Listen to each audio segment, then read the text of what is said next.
Europe 1 Culture Média. 9h, 11h. Philippe Vandel. Clovis Cornillac, bonjour. Bonjour. Acteur au théâtre, beaucoup de pièces, mais aujourd'hui on parle cinéma, un long dimanche de fiançailles. Je peux pas ne pas rappeler Marius de Fréjus dans Brise de Nice, César du meilleur second rôle en 2004 pour Mensonge et Trahison, et aussi 4 films comme réalisateur. Je vais citer Belle et Sébastien 3, c'est magnifique, Couleur de l'incendie, je vous suis dire le premier, c'était un peu beaucoup passionnément. Votre actualité, vous êtes à l'affiche de ce film Les Têtes Givrées avec Claudia Tagbo, film de Stéphane Caz qui sort mercredi. C'est un film très riche, même dans la manière de le raconter ici en direct. 3 histoires dans l'histoire. Tout d'abord, les Têtes Givrées, ça pourrait presque être les Têtes Raides, c'est un groupe années 80. C'était chouette d'ailleurs. Post-punk, ouais. Sont les élèves d'un collège au pied du Mont Blanc, des élèves de SECPA qui n'ont pas confiance en eux. C'est quoi les SECPA ? SECPA, c'est des élèves qui sont en difficulté, en général, qui ont un problème avec l'éducation nationale. Je vous interromps d'un mot, c'est une section d'enseignement général et professionnel adapté, SECPA. Voilà, mais alors, quand on a dit tout ça, les gens, ils n'en savent pas plus. En gros, c'est souvent des classes qui sont un peu moquées, parce que c'est des enfants qui sont un peu, qui ont du mal, et forcément, ils sont dans une spirale un peu négative, puisqu'ils perdent confiance en eux, ils sont moqués par les autres, et donc ça crée ou du renfermement sur soi-même et un repli, ou aussi de l'agressivité, parce qu'on se défend comme on peut, quoi. Et donc c'est l'histoire du film, c'est l'histoire d'une classe de SECPA. Le réalisateur Stéphane Caz a longtemps donné des cours dans ces classes-là, justement, donc il connaît bien le sujet. Il est passionné par tous les sujets qu'aborde le film. C'est pas du tout un opportuniste, c'est vraiment un gars extrêmement impliqué dans tous ces sujets-là, que ce soit la transition écologique, les SECPA, l'éducation, comment et puis donner aux gamins cette chose essentielle qui est croire en ses rêves. Vous venez de citer les 3 grands thèmes du film. On n'a pas parlé de votre personnage, Alain. Qui est-il ? C'est un ancien entraîneur de ski de haut niveau, un type, on va comprendre dans le film qu'il a vécu quelque chose, il a une sorte de drame. Il s'est un peu enfermé, il est un peu une sorte de SECPA adulte, mais solitaire. Et il va être, comme l'éducation nationale a des manques de profs, il va être sollicité pour être prof pour cette classe de SECPA. Il va y aller, et en fait c'est une sorte d'échange assez positif, parce qu'il va redonner à ces gamins cette espèce de mantra de croire en ses rêves, leur donner la force d'être ensemble, d'y croire, et du coup lui aussi, c'est-à-dire ils s'auto-nourrissent les uns les autres, et il y a une force. Ce film en fait aborde des sujets qui sont pas super fun, et il en fait un film lumineux, et je trouve ça sa force. Il a vraiment réussi à être extrêmement enthousiaste avec des sujets qui sont pas forcément... Lumineux, c'est exactement le mot, parce qu'il y a une 3e partie dans l'histoire, c'est ce glacier que vous allez visiter avec vos élèves. J'ai dit visiter parce que vous pénétrez à l'intérieur du glacier, c'est absolument somptueux. Les images sont très belles. C'est aussi cette idée que j'avais interrogé Stéphane avant le film, parce que je le connaissais pas. Je trouvais son scénario très joli, mais je voulais savoir s'il voulait faire du cinéma. Ouais. Et parce qu'aujourd'hui, pour que les gens aillent au cinéma, il faut aussi leur proposer du cinéma. Et cette idée, l'histoire pouvait se raconter sur un autre support. Il s'avère qu'il a vraiment fabriqué du cinéma et que les images sont sublimes. Ça, je peux le dire. Ouais, c'est pas, je critique personne, mais c'est pas un téléfilm dans une salle de classe. Non. Il y a des images à couper le souffle. Le glacier fond. C'est irrémédiable. Or, vos élèves vont trouver une solution. Ils l'ont vu à la télé en Italie. On va entendre un extrait. C'est Déborah, une jeune élève. Elle est timide, elle n'arrive pas à s'affirmer, un peu quasiment comme tous dans cette classe. Elle a une idée, poser des bâches sur le glacier pour qu'ils fondent moins vite. Et lorsqu'elle le propose cette idée à cette classe, le débat est lancé. En vrai, c'est vraiment trop cool, mais c'est juste que jamais on pourra mettre assez sur la surface pour les bâches. Ouais, j'avoue. Ouais, c'est éclaté ton truc des bons en fait. Moi, je trouve pas ça inintéressant. Hein. Évidemment, on ne pourra pas recouvrir tout le glacier, mais ça pourrait ralentir la fonte. Vous pensez ? Ah ouais ? Et si on veut qu'ils fondent jamais ? Ah ouais. Pour ça, il faudrait que toute la société change. Enfin, si personne ne fait rien, ça risque pas d'arriver, t'es d'accord ? Mais monsieur, faut qu'on se bouge alors, hein. Moi je suis à fond, vous êtes chaud vous ? Ouais, moi j'ai acteur ici. Calme ta joie, meuf, t'as déjà vu l'Atlas réussir quelque chose ? Il a pas Et tort. pourquoi pas ?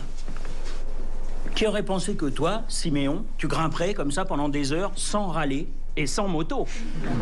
Qui aurait pensé que Thibaut lâcherait son téléphone portable pour descendre en rappel ? Qui aurait pensé que vous seriez tous là à kiffer un glacier, franchement ? Ou que vous nous sortirez une expression moderne ? Moderne, je veux te dire pour ta gouverne que c'est très ancien kiffer. Mais bref, tout est une question de volonté.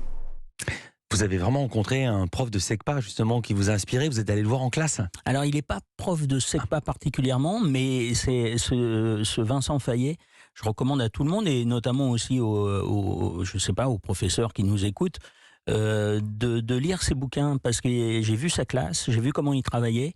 Effectivement, il déstructure la classe. Il s'est posé la question de se dire, est-ce que cette place de se mettre, l'homme du savoir sur une scène devant des élèves silencieux à qui on demande de ne pas copier la copie de son voisin et d'apprendre par cœur. Il s'est dit, est-ce que c'est vraiment le meilleur moyen d'apprendre? Et il a déstructuré la classe, il fait travailler les gens par groupe de 3. Il reste quand même vraiment le professeur, c'est pas leur copain. Il a vraiment une figure qui reste d'autorité. Mais ce qui est chouette, c'est que tu vois tous les gamins arriver. Moi, j'ai vu la classe, et tu vois tous les gamins arriver. Ils sont hyper enthousiastes d'apprendre. Ils ont envie de s'entraider les uns les autres. Et donc, ça crée une dynamique que je trouve très intéressante. C'est peut-être pas la vérité, mais il s'avère qu'ils ont leur brevet des collèges à la même heure que les autres, et ils passent le bac à la même heure que les autres, et tout va bien. On n'a pas encore parlé de la suite. Comment ça se passe? On va aussi parler de jeux vidéo pour une raison assez inattendue. Clovis Cornillac est avec nous. Culture Média revient. Europe 1, Culture Média. Philippe Vandel. En compagnie de Clovis Cornillac, Les Têtes Givrées, film qu'il porte avec Claudia Tagbo, film signé Stéphane Caz. L'histoire de cette classe d'élèves de SECPA, mais ça pourrait être une classe d'élèves n'importe laquelle, qui décide de faire quelque chose pour un glacier, le bâcher, pour ne pas qu'il fonde. C'est une histoire vraie, c'est réaliste. Ça s'est passé en Italie. Ça se passe encore, et ça se passe même en France, sur certains endroits, pour essayer de ralentir la fonte des glaciers. Après, ça n'est qu'un pansement, c'est évidemment... mais ça marche. C'est ce qu'ils appellent l'effet d'albédo, et qui fait que plus tu as de blanc sur la surface de la Terre, plus ça réfléchit la lumière, donc la chaleur, et ça évite une fonte. C'est-à-dire que ce qui est terrible, c'est que quand les glaciers fondent, évidemment, on habite à Paris, on habite à Nancy, au Havre, tout ça, les glaciers, ça paraît quelque chose d'un peu... C'est difficile de les appréhender, quoi. Après, c'est pas le glacier en lui-même avec que la région des Alpes. J'ai compris, c'est le glacier comme un symptôme. C'est-à-dire qu'en fait, c'est un effet domino, quoi. C'est-à-dire que moins il y a de glaciers, plus ça se réchauffe, moins il y a de glaciers, moins il y a de banquise, plus ça fond, plus les eaux grimpent. Et même au-delà de ça, j'entendais il y a peu de temps, on parle beaucoup de sécheresse l'été, et la glace retient l'eau des cultures au printemps et en été. Bien sûr, c'est une réserve. S'il n'y a pas de glacier, il n'y a pas de glacier, il y a une immense sécheresse qui va arriver. Ah non, c'est une vraie réserve. On dit le château d'eau de l'Europe, les Alpes. Vous dites avoir expérimenté vous-même la fonte des glaces parce que vous avez tourné il y a 20 ans au même endroit. Oui, exactement. C'était un film qui s'appelait Malabar Princesse, et on tournait il y a pile 20 ans sur ce même glacier, sur la mer de glace, pour pas la nommer. Et quand je suis arrivé pour tourner Les Têtes Givrées, je n'étais pas retourné sur place depuis 20 ans, et j'ai pas reconnu l'endroit, quoi. C'est-à-dire qu'à ce moment-là, il y a quelque chose de... C'est plus du tout un effet intellectuel, ou tu fais ça n'est pas possible. C'est vraiment comme si... Dire ce qui était de la glace est devenu de la piraille. Ouais, c'est vraiment... Et puis c'est gigantesque. C'est-à-dire que la rapidité de la fonte est gigantesque. Ça s'accélère. Alors, c'est assez frappant, et c'est difficile à communiquer parce que, comme c'est quelque chose que tu ressens, on se dit, oh le pauvre, ça doit être terrible de voir. Mais on s'en fout de moi, de ce que c'est juste que le constat, là, il est... c'est indéniable, quoi. Alors, c'est un film très feel-good, même s'il est inquiétant, en même temps, c'est très feel-good. On en ressort rasséréné, si j'ose dire. En même temps, c'est pas un film béni-oui-oui. Il n'y a pas les gentils élèves et les méchants profs. Les élèves, par exemple, ils passent leur temps à se rabaisser. Comme dit Stéphane Caz, le réalisateur, ils sont malveillants les uns vers les autres. Ouais. Et ça crée une tension qui est vraiment... Oui, mais c'est vraiment... Ce phénomène, c'est quelque chose qu'on observe chez les gamins, chez les adultes aussi, sûrement, mais ils sont pas en classe. Donc là, tu as vraiment une bande de gens qui au départ sont vraiment tellement à se parler mal, à ne pas se respecter les uns les autres, parce que c'est une manière de s'isoler. Il y a aussi un geek dans la classe, Thibaut, gamer forcené. Alain, votre personnage lui demande en quoi consistent ses jeux préférés. Pourquoi il lui parle de ça? Parce qu'il fait une descente en rappel, il a peur et il l'envoie dans un autre univers. Écoutez. Tu laisses comme ça glisser, entre tes mains. Non, regarde pas, t'inquiète. C'est quoi comme jeu, Fortnite? Regarde devant toi, laisse ta corde tranquille et tu te laisses basculer en arrière. Alors ça parle de quoi ce jeu? Ça parle pas, c'est un jeu de combat. Et t'es fort à ce jeu-là? Non. Là, j'ai un peu chez là, je suis plus sur Minecraft. Voilà.